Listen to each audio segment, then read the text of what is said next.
you could set up like a sleep app and read bedtime stories and just chill people out for the day. Good. Which is a compliment. Yeah. no, it is. The sole reason I started this podcast with the help of Ben and Co was to get this story on a podcast. Don't worry, mate. We're chucking it in the water in 24 hours. Exactly, and we're going to go sailing in the morning. Hello, sailing fans, and welcome back to the Inside Tack. Today we have a couple of legends with us. As always, I say that every week, but we do this week. We have, in my mind, kind of like the team grown-ups, the team dads, the teams that the guys that keep it rumbling along with Ben. We have Dave Endean, the COO, and Jeff Causey. Now, let me get your title right, Jeff. I'm never quite sure. I know you're like team dad in my mind, but what is your official title, mate? Boat operations manager, that one's funny because when we got started on the team and we were talking about how we were going to set it up and build the shore team, I made a point to Dave that I wanted to build the team and not be the shore team manager. Okay. I didn't really know how that was going to work. Right. He said, yeah, that's fine. We've got this other role that we're thinking about that I think is closer to what you want to do. And he just made up a different word for it. And so, and here we are. Yeah.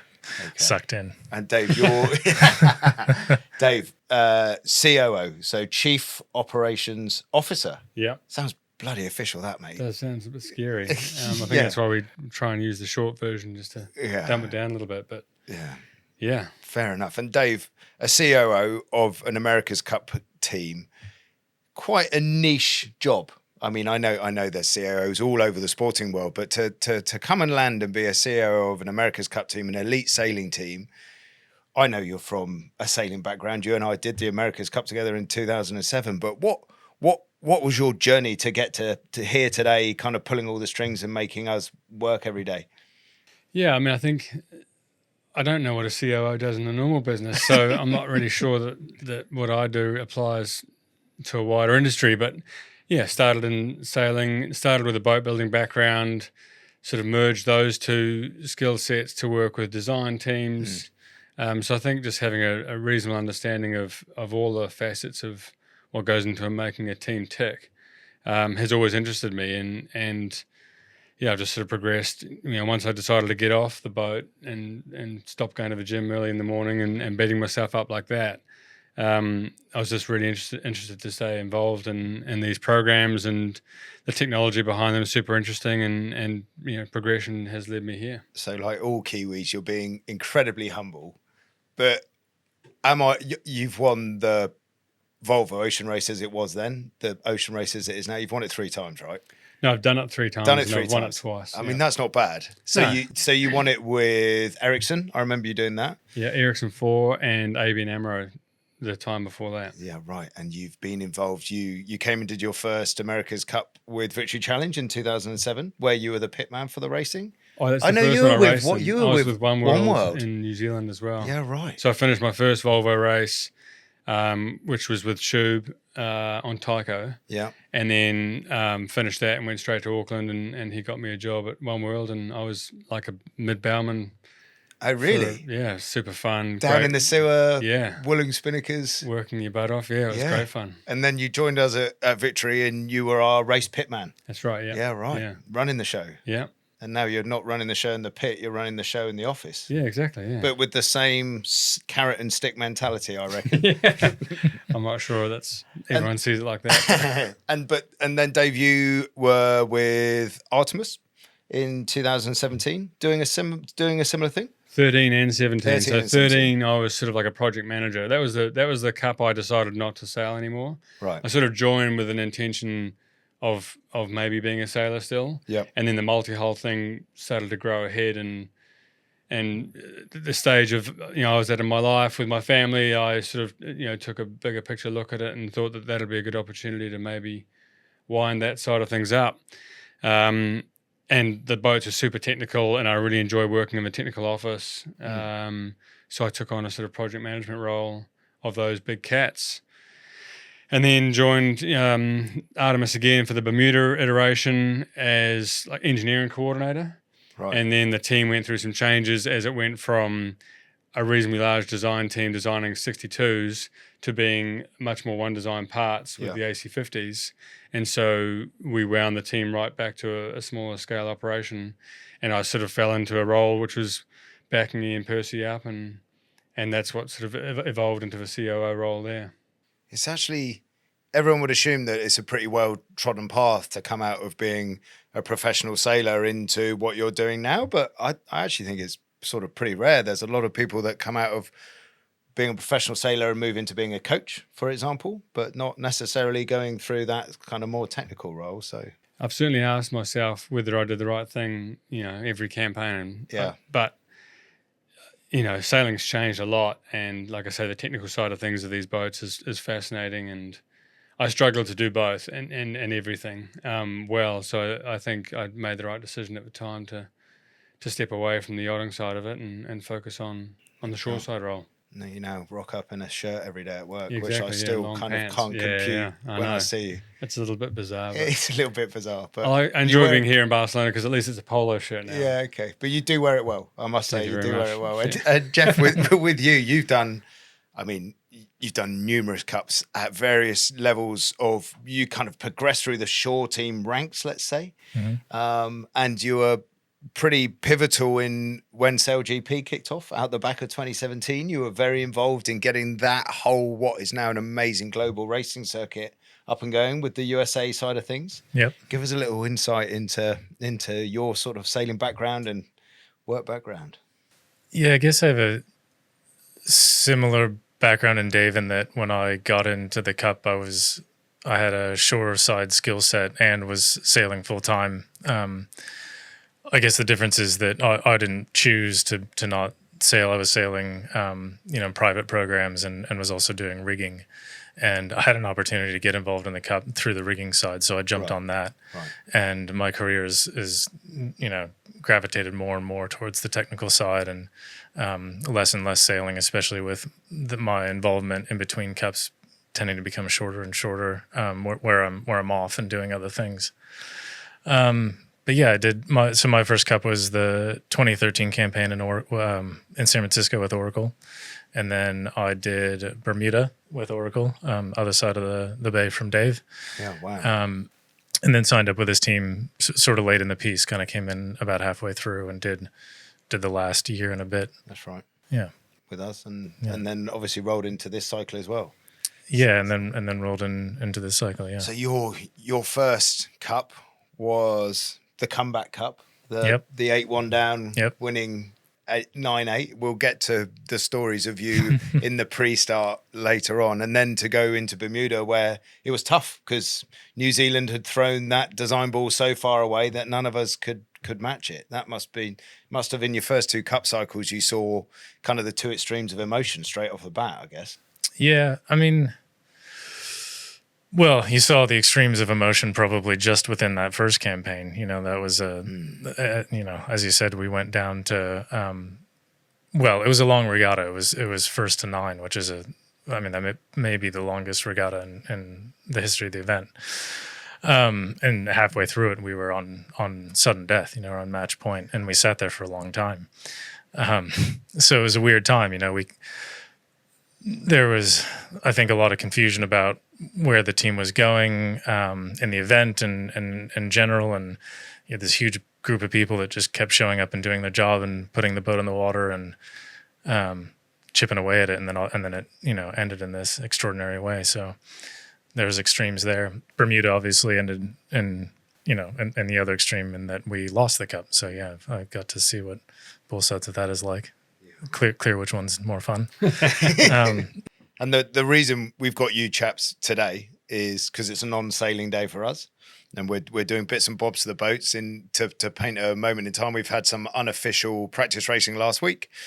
We are about 16 days away from going into the preliminary regatta, so the boats are shore. And Jeff, I just asked you how the boat is going, and you kind of clicked into this Rain Man mode, and you went through this list of stuff that we're doing, and I just nodded and I was like, oh, cool. But my goodness, mate, to say there's a bit going on right now would be an understatement, right? There's like you famously always run out of time in these events, right? And that's, I remember the first time I heard Grant Simmer and a team, and one of the Oracle teams say in front of the team that you generally run out of time before you run out of money. And remembering that sounding sort of ridiculous to me, but that's true. That's what happens. And it's sort of the nature of the class where you would develop these boats indefinitely. So you're always going to run out of time. You always have to pick a time to stop.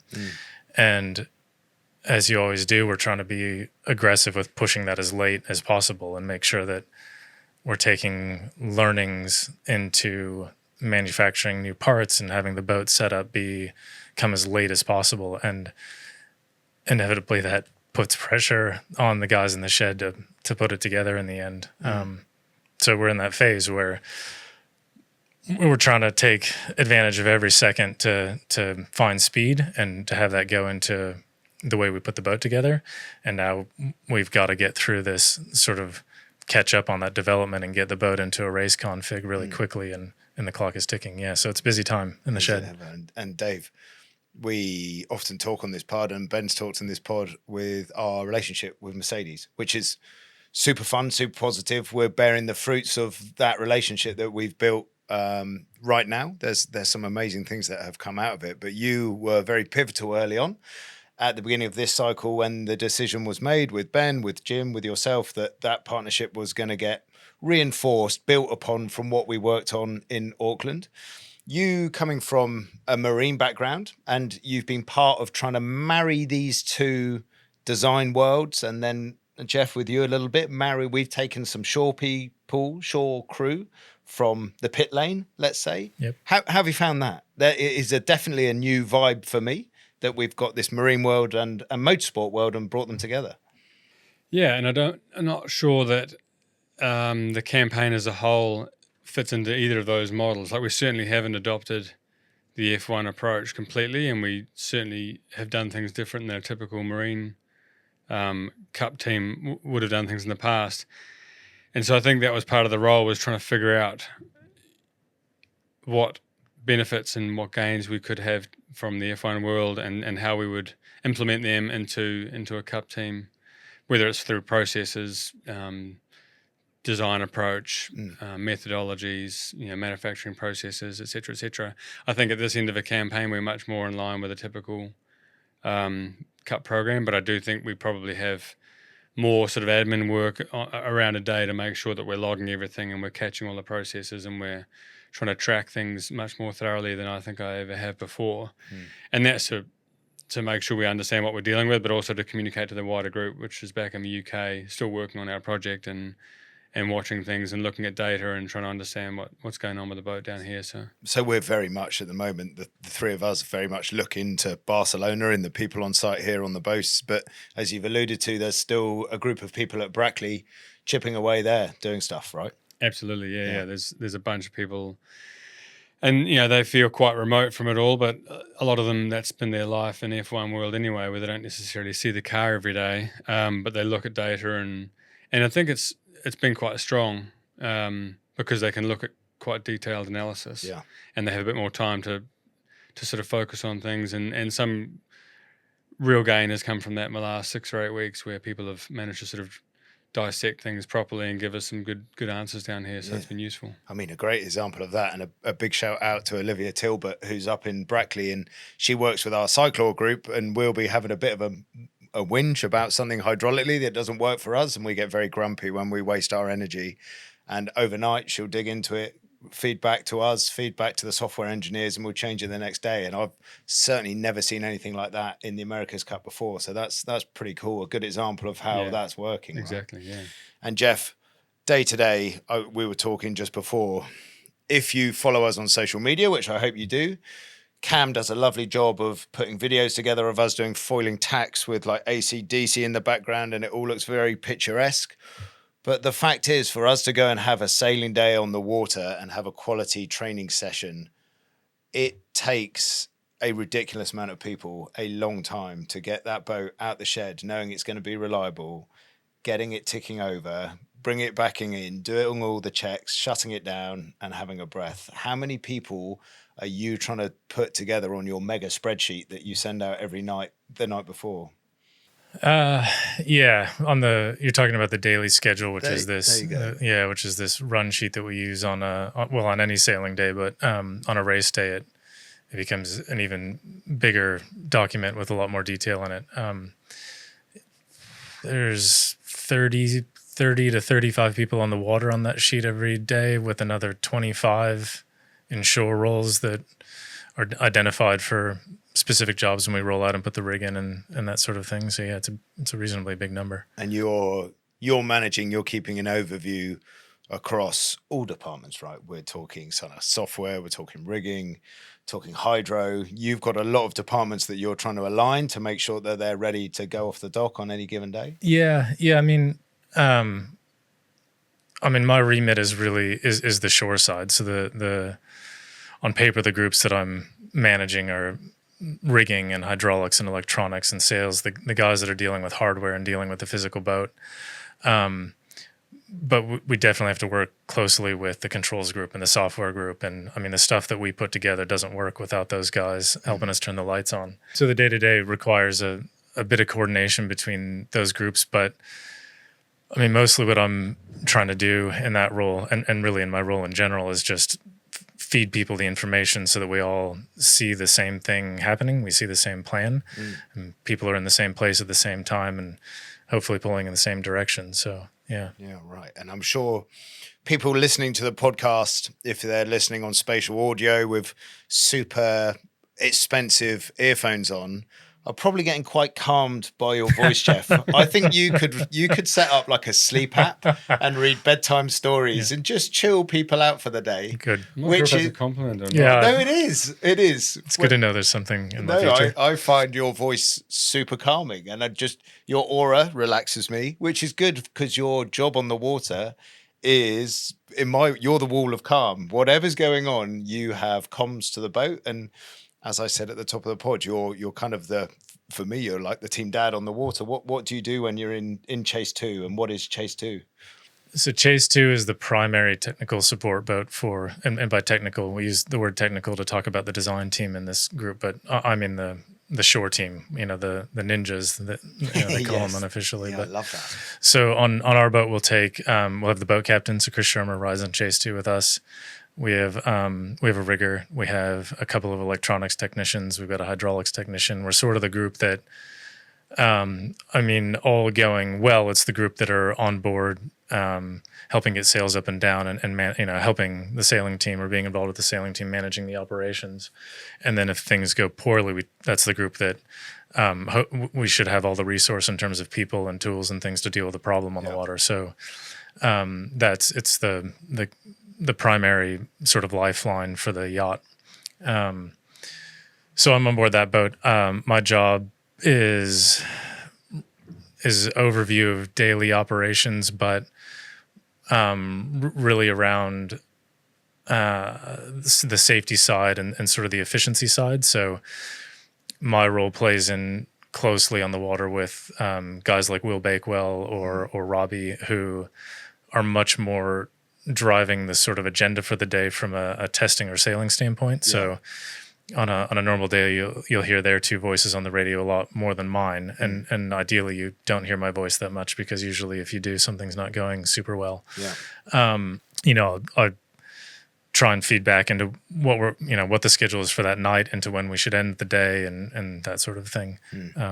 So there's a coordination role there. As I said, legendary team dad on the water. And they've had a few days where they've had their hands full. Yeah. Oh, man. With T6 early on in Palma, we certainly didn't make life easy for ourselves there. So they've had a good run of figuring out whether these processes they put in place work or not, and tweaking them, and battery fires and stuff like that. So battery fires. Yeah. Man. Yeah.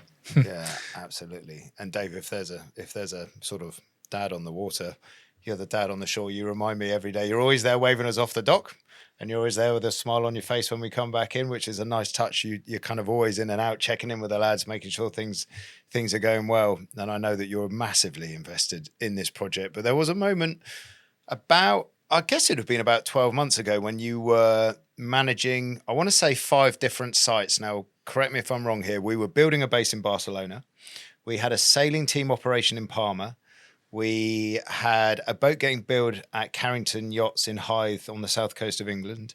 We were upgrading our fit-out facility into Weston, right next door to Brackley, where all the hardware was going into the boat. Yeah. And then we had a design office in Brackley. So at one point, you would having to be across 5 sites, making sure everyone was pulling in the same direction. Yeah, I mean, I think everyone in these teams is always focused on performance. So the number one objective is to try and make sure everyone's getting their piece of the puzzle done on time and we achieve what we're trying to achieve. But the key to that is the people. You know, like Jeff ran the Palmer operation and had T6 out there every day that it needed to be. And so that was kind of a standalone piece of the puzzle on its own. And, you know, we had good people here in Barcelona putting the base up. And I think that's just the key everywhere is having good people in place in those different locations to make sure that we're all aligned and like you say, pulling in the same direction. I'm a big believer in the team, not just this team, but like the idea of a team. And I've never been very good at individual sports. I think I enjoy being part of a well-oiled operation. And even when the chips are down, like, you know, in Auckland, while it wasn't the greatest result we came away from, I think most people came away from that campaign with a pretty good feeling of how we managed to sort of rally together and the force that can be when everyone is pulling in the same direction is pretty cool. Yeah, and you've alluded to it kind of already with talking about battery fires and bits and bobs that have gone on with the team already. Like, it's no great secret. We learned so much of T6. It was a great test boat, but she was a tricky mistress, wasn't she? She was hard to master, and the processes that we had to go through. She was only sort of a 40-foot boat, but my goodness, did she kick us in the gut sometimes? Right, we learned a lot from that. You comment on that one? Yeah.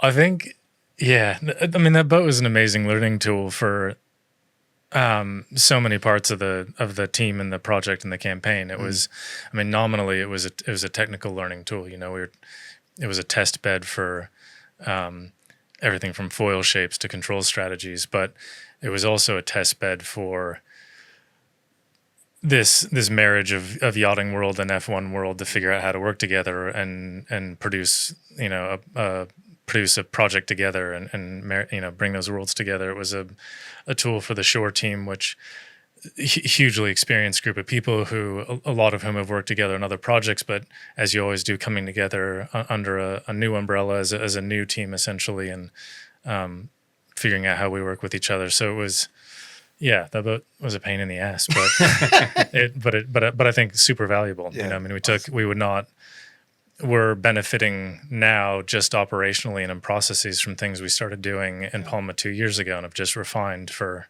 2 years. Yeah, I mean, as in our canteen, as you both know, chaps, we had the countdown clock to RB3 launch, and that was a big deal. In fact, that was probably the most. You don't get stressed easily at all, but that was the most kind of just last 3 weeks of that, Dave. You were Grumpy? Grumpy is one word. Yeah, we'll ask Blair whether you were grumpy or not, your wife, but you were clucking a bit. But do you think that we hit that deadline that we set ourselves because of everything we learned around T6? Is that safe to say? Yeah, I mean, it's funny to the comment earlier about we're in that phase of just trying to get everyone's race head on, and we're sort of 2 weeks out from racing. That was never the intention. You know, the intention is always to have a good amount of time sailing.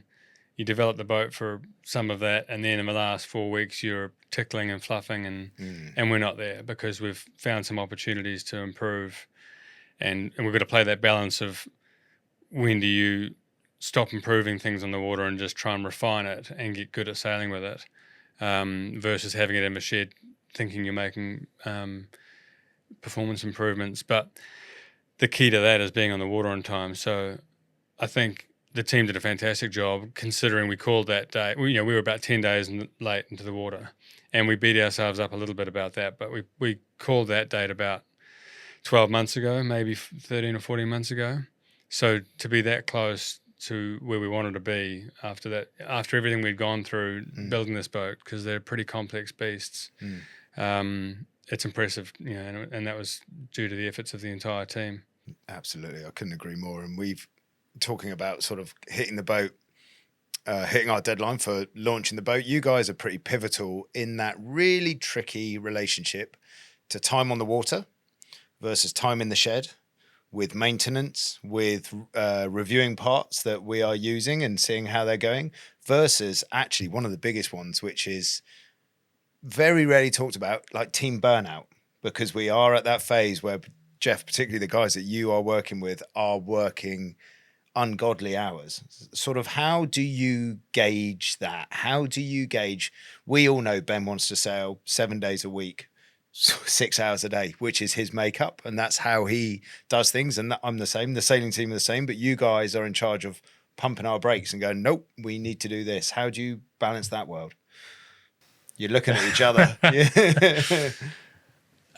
I think I'm bought into that philosophy that we want, that time on the water is irreplaceable. So I'm always trying to push for that as well. And it's, Ben walks through my office pretty regularly, and his question is always, how are the guys? And I think he's trying to get a read on that line. Like, are we close to burning people out? Are we doing okay? And that's a tricky one to assess. Like, I don't always do a great job of it. And I rely a lot on the guys in my team to feed back and help me see where their guys, are getting close to the limit. Like, that pace is pretty steep. So yeah, getting that balance right is difficult. And every time you sort of think about taking your foot off the gas, I think it helps to remember that this thing's going to be, it's going to be over, best case scenario, it's going to be over in 70 something days for us, wow. And if we it up, it's going to be over earlier than that. Yeah, so right. That's not really that long. And at the end, we can all sit on the beach for as long as we want. Yeah. So I think I can always imagine looking back and regretting not working harder, but I don't think it works the other way around. If you win, everything's worth it. So trying to get people to see that, I think, is it's a huge challenge. And most people buy into that. I think, I think it's, you look at the last 6 weeks, and we have tried to keep a day up our sleeve a week where everyone can have a breather, which may not sound like much, and we're now at the stage where we can see the start line. It's in 2 weeks' time. We know what we've got to do to get there, and there's just no time left. So and everyone's sort of buying into that, and we're still trying to rotate people out to give them a break, or you can see people and you kind of rely on them communicating well with you to saying, look, I need a day off, or I need whatever I need, to make sure that they can carry on. But I think I'm pretty impressed with the team to date that have showed up every day and are still digging in. Sometimes the racing days get a little bit easier too, where the days on the water are compressed because you can't be off a dock until this point, and then as soon as the racing's finished, you're back into sort of media commitments, and so the shoreside team kind of gets more time with the yacht. Obviously, hopefully, it's faring well through the racing, and but I have noticed that sometimes the racing tempo is a little bit slower than these days, where we're like, we need as many data points as we can get out of this day. So you're out yachting. I've been watching all the numbers since the day we launched, and it's impressive how much yachting we're getting in each given day. And so I kind of, that's all to the effort of everyone in the team. And you're right, and you get locked into, we lock in changes, or we lock down changes as well, right? So a lot of what drives our workload in the night is trying to get the next new thing on, and that all has to stop here in the next 10 days. So that the evenings become more about just making sure everything's perfect, rather than right now the boat's in pieces. Don't worry, mate. We're chucking it in the water in 24 hours. Exactly, and we're going to go sailing in the morning. To Dave's point about, part of it for us is trying to monitor the burnout and help make sure that people get the time they need. But this group in general, I think, is really autonomous. My job's easy because I've got a bunch of people that are better at what they do than I am. So you just try and let them do their thing. And everyone's super motivated. Last night we were trying to deal with an issue and realizing, we had a couple of people we were pushing to try and resolve it last night, and debating whether we how aggressive we were, whether we should do that or let it ride to today. And collectively, we kind of made the decision that this isn't this urgent tonight. The sailing day today, we really want to get, but it's not a race day. It's not a critical decision day. Let's regroup. Let's let some of these guys get a good night's sleep, which they haven't been getting. We agreed to come back in the morning. And that group of guys, a couple of group of guys that were directly dealing with the problem didn't go home. They're like, you know what? I want to try this. And they stuck around for another couple of hours. So it's not just about cracking the whip. Like everyone wants the same thing, Wow. It does blow my mind. And there's so much you see around there from like the sailing team and the wider team, like thanking the shore crew because they work so hard, and it might get rumbled out too much, not too much, but you see it so often. But my goodness, it blows my mind how hard the guys work in there. And we're not just working 14-hour day. There's night shifts. This thing doesn't shut down anymore. Yeah. Right? Yeah. Basically, we don't turn the lights off anymore. And that's been like that for 6 weeks at least. Yeah. Maybe a bit longer. Yeah. I hope what those guys, Dave and Jeff, have just said about how much we're pushing right now really hits home to people listening, just how hard we're working. Make you think twice about how your ambitions for the America's Cup. And we wonder why we're struggling to find people. But do you know what? Everyone smiles. Everyone loves it. Is what certainly why I do it. I know it's why what these moments right now they're the best moments. They are the best moments. And Dave, we're flicking the dial going, we're all just beginning to get our race heads on, right? Not only as a sailing team, but as a whole organisation, we're just shifting the dial, which is fun. Yeah. This is the fun part's about to start. Yeah. It's super hard to watch, and I get super anxious. Like I can see my anxiety levels just cranking up. Right. But it's exciting, and watching the boats out here in the last week or two, it's going to be some serious yacht racing. Yeah, it's going to be so I'm close. pretty excited about that. Dave and I chat a lot whenever the boat's on the water. Like most days there's sort of a side WhatsApp chat, and on these practice days the volume's been like 10 times. What's happening? Yeah, it's tough not being out there, I have to say. Oh, boys, we are in for one summer of racing, aren't we? We all know that. We've seen boat speeds across all the other teams. It's going to be a hell of a regatta. There's absolutely no doubt about that. Right, let's park the emotional, serious stuff for now. Quick fire questions, never quick fire. Now, this is really good, I think, particularly for you, Dave, because you've probably done more ocean miles than anyone I know. So you've got 1 day left sailing in your life. What boat are you sailing and where are you sailing it? Does it have to be a boat I've sailed before? No, you can do anything, mate. You're going sailing That's for one more day, and where are you going to sail? What boat is it? Well, 1 day. Jeepers. It's going to be somewhere in the Hauraki Gulf. Right. And hopefully heading north. Because it gets warmer the more north you the go. Bay of Islands, heading towards the Bay of Islands Yeah. direction. Yeah. And what sort of boat is it on? Probably a 6-knot box, just so I can enjoy the time. Yeah. Something that you can hold a tiller and have a can of beer in the other hand. You've got it. Yeah. With You've the family? With I the presume? family, 100%. Do you know, everybody is... whenever I ask this question, they're all just chilling with their family. Just having a beer and chilling on a boat, which is why we all started doing it. Very much outside the quickfire thing. Yeah. Transpac or pack cup two-handed. I think finishing a race in Hawaii is a great idea. Yeah, okay. So that's kind of my burning. We were just talking about this at lunch the other day. Yeah. About those two races, the Transpac and the Pack Cup, and how they're different. And that is a cool race. So that's my little embers in the future years to come when we're not so busy. I'll be doing that race. And Jeff, you've done the Transpac, right? I've done the Pack Cup a few times. I've Right. never done the Transpac. Yeah. Okay, so that maybe is the answer to the question. If you're going to go do a race, do a day sailing, where is it and what do you want? Yeah, I'm tempted to answer it the same way as Dave with something chill and with the family, but I'll go the other direction and say a 14-foot skiff in San Francisco Bay. Oh, really? Yeah. Oh, mate. I don't sail nearly as much now as I used to, and I'm a little surprised at how little I miss it, to be honest. But I miss that. That is cool sailing. Yeah, that's a proper sporty day out. That. Yeah. That's a hard thing to do. One of the last regattas I did on my own, I want to say, not as part of a project or working I've got a 14 that's been sitting in my garage for 5 years. Was racing the U.S. Nationals when they were in San Francisco. Right. That would have been, I think, the year after Bermuda. Yeah, that's a cool class of boats.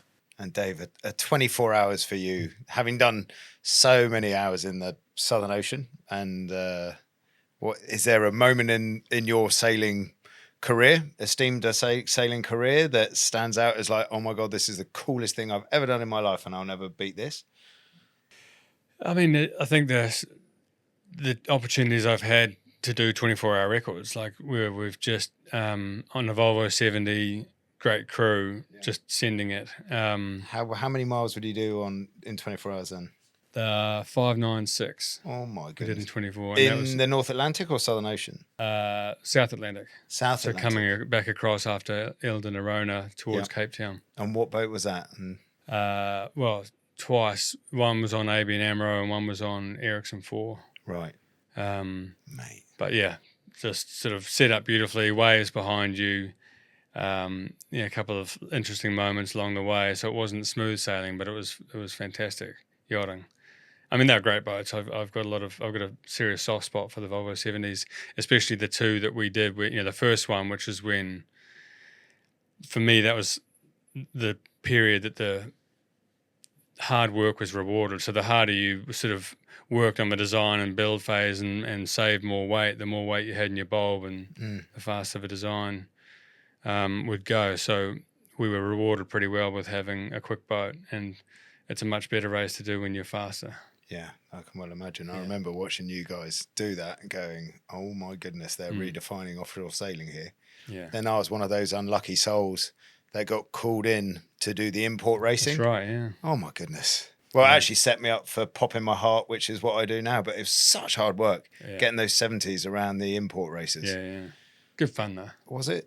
Yeah. Not on the handles it wasn't, mate. Really not. I can tell you that. And what about you, Jeffers? What's a day in sailing that you absolutely cherish when you're out yachting?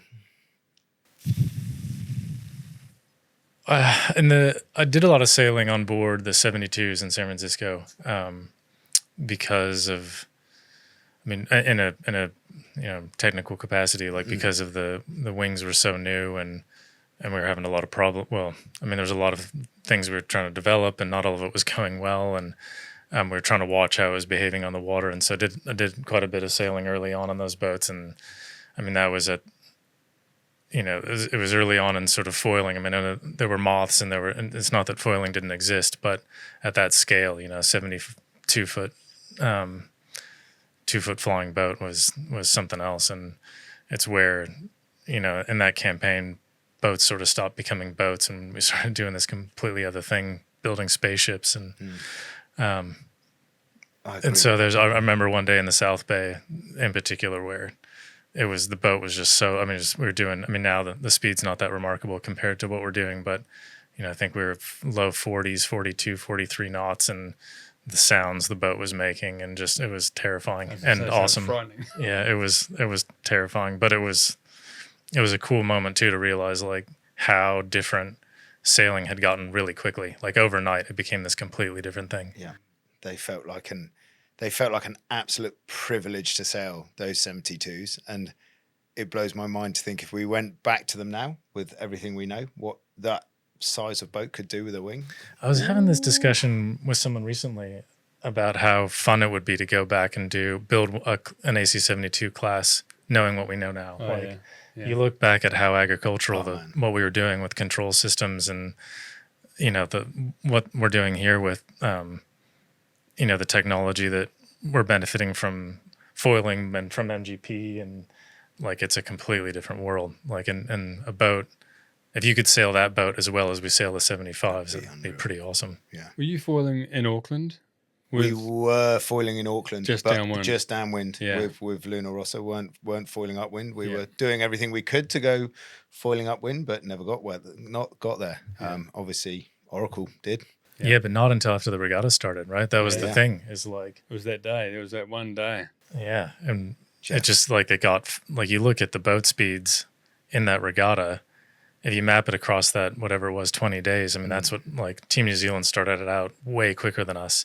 And we both got quicker, but it was, upwind. Initially we thought 17, 18 knots or something like that was fast. And then it was 19 knots and then low 20s. And it was like every 2 days you'd go out and you're breaking a new speed record upwind. And we got to, in the Americas we got to low 30s. Yeah. And those guys topped out, I think partly because of their aero package, there are a lot of things going on, and we just kept going faster upwind. I mean, it was downwind, it was always pretty similar, and that was the regatta. Right, Jeff. We always do a grit, rigor, humour thing to end the show.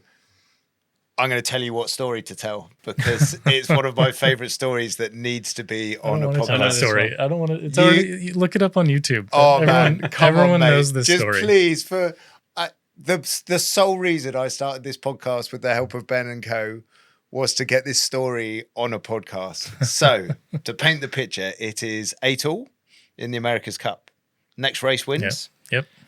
You are half an hour to go until the start, around half an hour to go, yeah. 20 minutes to go. 40 minutes maybe. Yeah. And there's a issue in the wing, on the Oracle wing. Yeah. You take the story from here, brother. Come on. There's a little shiver in my spine. Yeah. Like, oh. I'm going to settle down. It's all yours. Yeah. I mean, for me, it started with someone asking for me on board, with the radio. Hey, I think we need Jeff on board, that's not a good thing. I mean, I don't want to hear that tomorrow. I don't ever want to hear that. So yeah, that was, so I got on board and the guys, we'd stop. It was in the sort of post dock out show. There's a couple of warm up laps that you could get in on the race course, there in San Francisco Bay. And it was, we'd been doing that for a couple of laps and the guys reported there was this bang. They weren't sure it came from up in the wing.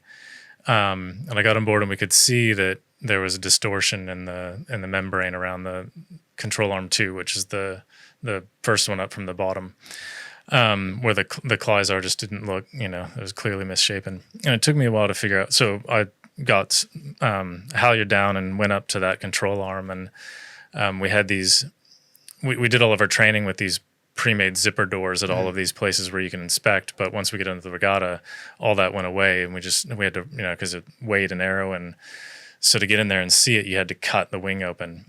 So I had these like pre-made band-aids that you'd sort of roll over it and stick it back together when you're done. So I cut it open and couldn't really figure out what was going on inside that area, just that this whole frame sort of looked misshapen, but nothing looked broken. And came down and went around to the other side and went up again to look in the other side a little bit more closely. And anyway, eventually what we found is the way our wing was designed and built is you had the primary D-spar. So the forward shear web is what we call it, was the web of the mast, basically. I mean, we have a shear web in the mast on the 75s. And then you had this frame structure that completed the main element, so the forward element of the wing. And then you had an aft shear web because we had a tab element, which not everyone had. Team New Zealand didn't. They had a completely different concept with a twisting wing, but we had this thing called a tab. So it was this other section that was, 300 or 400 mil cord length that would rotate between the two elements. And that was hanging in this tray, which was the aft shear web. And that came down to this structure around the rotation pin for control arm 2. And that whole thing had started to itself and was peeling away from the pin box that was retaining the control arm. So they required a good bit of boat building. Mate. Well, it was hard. Initially, it was hard to figure out what was broken, and then it was hard to figure out kind of what the implication. I mean, even when I think back at it now, I was just having dinner with the guy who does one of the key designers in that program who designed the control system that I worked really closely with developing it, and we were talking through like what would have gone, like what was the actual risk there, what would have failed, and still I think it's still a little bit ambiguous, like if that thing had failed altogether, would it have stopped? I don't know, but I think what in the moment what I decided I was going to try and do something about is if this shear web had moved any further, probably the tab was going to come out, right, which isn't a catastrophic failure, but in a race at that level, I mean, if this whole element kind of comes out and gets stuck, it's a race loser. Yeah, it's a race loser for sure. Which just quietly, the race was to decide who won. Yeah, it was going to. Yeah. Pretty big race to lose, Jeff. I appreciate it, yeah. So what did you do? Well, so like we do now, like we're in the process now for this upcoming cup where we're going through this exercise of trying to anticipate what kind of failures we might see on the water and make sure we have parts and tools to deal with all of those, whether it's changing a stuck valve. That could be something really simple. And then composite failures are a bit more complicated. And there's less I think we can do now to fix those than there were back then. But we carried, fast glue, Plexus, sort of 5-minute epoxy and C-plate and all these things to sort of deal with the unexpected. And so I came down again, sort of described what I'd seen, and we got the guys starting to cut these sort of Band-Aids out of right angle carbon. And I went back up with a glue gun and just started trying to stitch this. I mean, it was like the full Frankenstein monster thing, just stitch around this structure to try and get this shear web to hold onto the pin box. The biggest concern was getting it to cue. By the time we had all that done, it was, the guys were like, we gotta roll, we gotta go into the pre-start. So you hit the deck and got unclipped from the halyard. How long until entry, do you reckon? I remember asking Jimmy to try and give this some time. I'm like, I know you got to enter, but like a minute will make a difference. And he's like, yeah, we'll give it a couple of minutes. And I got off the boat and they sheeted on straight away. And I think it was might have been 2 minutes of sort of one tack and then into the pre-start. Yeah, mate. Yeah, mate. Just a bit of ad hoc boat building to try and save the week to win a do or die race in the America's Cup. Yeah. I still have the jacket I was wearing because I just had this was just kind of coving it by hand, and I was using a lot of it because I was trying to basically start a fire, right? So I was done the repair and then just piled tons of glue on top to try and get that to kick off and create heat, and I was just kind of doing that and wiping it on my back. And I have this nice Gore-Tex offshore Puma jacket that's just got Plexus all over the back. Yeah. Mate, that jacket should go in the America's Cup Hall of Fame for me. That's wowee. Dave, you got a grit rigger humour story. You got to try and top that, I'm afraid. Something that through all of your sailing racing, something that you kind of gave you a life lesson that you carry through into today, leading this team here in Barcelona. It's probably not too dissimilar. It's all about boat building at sea. Right. The ABN AMRO boat, which we had, had rewarded us with all the effort we went to pulling the structure out of it, and you could stick all that weight in the bulb, sort of came back to bite us in the backside a little bit in the Southern Ocean leagues. And so I spent quite a bit of time repairing bits and pieces. And there was one particular night where surfing downwind off the sort of south coast of Australia, and we only had one longitudinal because one's lighter than two, right? So you take one out, and one longitudinal wasn't enough in this particular area just in front of the mast bulkhead, and it broke. So we sort of set about fixing that, and I remember, sort of build up of C-plates and glue, and I had the camp stove out to try and cure the glue, and Moose was helping me, and I remember drilling holes because I was going to sort of through-bolt this whole thing together, drilling holes, and the guys would come off a wave and land, and the pressure on the bow would push the bow up and it'd stop my drill, and I'd wait for it, down through the wave, and you pop out the other side, and then the drill would fire up again, and I'd carry on drilling these holes. But I think one thing that race sort of taught me was just that, I guess just that sort of never give up attitude, which is, as bad as things are, until you're stepping into a life raft, you just got to keep that boat going and doing. And it also taught me a lot about seamanship, like full, foot flat to the floor isn't always the right approach. You got to, especially with the boat that delicate, it was a case of pushing when you could push and knowing when to back off, and that was sort of something that my father had taught me growing up, and it was sort of obvious in that campaign where you could break things pretty easily, and most boats were. So I'm sure every person on all those boats in that fleet had a similar story of how they're trying to keep their boat together. And it's just a valuable lesson. Yeah. My goodness, they're two of the better. No disrespect to everyone else who's told a grit rigger humour story, but those two are right up there. Gents, thank you so much for coming on the Inside Tack. Nice to find a 1 hour window where we can actually get you both in here. But anyway, you need to get back to work now, both of you. Jeff, you need to put a boat back together. Yeah. And Dave, you need to go and organise people and do your thing. But lads, thanks you so much. That's not at all. Absolutely. And keep nice doing the air conditioning for now. Yeah, isn't it? Yeah. And keep leading us well into this massive, as you say, if it goes well, couple of months. So Yeah. Have a good one. Look Right. forward to it. Yeah, nice one. Join us next time on the Inside Tack.